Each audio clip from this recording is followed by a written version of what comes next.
Siyanamkela Avalanche of Grace, Kamalandi Uthenji wemolweni.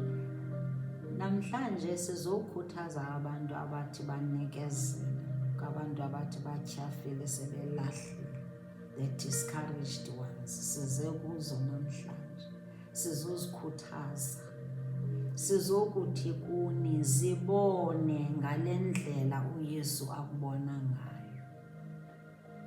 Sukuzibona ngale ndlela abantu abakubona ngayo, nezi labels abazinika zona uzifake engqondweni yakho.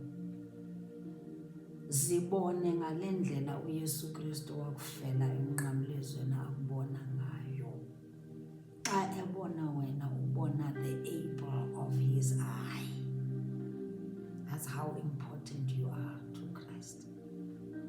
Psalm 17 verse 8. uYesu xa ebona wena ubona a very special people, the chosen ones, the special ones to him, the royal priesthood, the holy nation. uYesu Kristu umebona thi. 1 Peter 2 verse 9.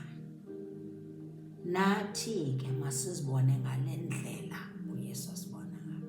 Uthi si-special, we are chosen ones. Xa ebona thina ubona nje abantu aba-special, the royal priesthood, the holy ones. uYesu Kristu.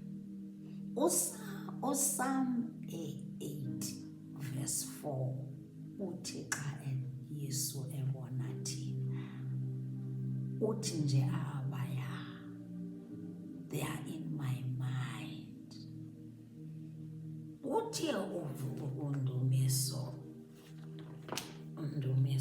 8:4 utsho uyintoni na umntu kuwe le nto umkhathalele kangaka, le nto umkhumbulelayo, unyana womntu, le nto umvelelayo, uyintoni nako. We are in his mind ngalo lonke ixesha nje. Ujonge wena usengqondweni kaYesu. Verse 5 uthi umsilelise kancinci ebuthixweni, wamthi jize ngobuqaqawuli nangobungangamele. Uthi ebuthixweni umsuke kancinci, umsuse kancinci, ngoba phela we are made in his image.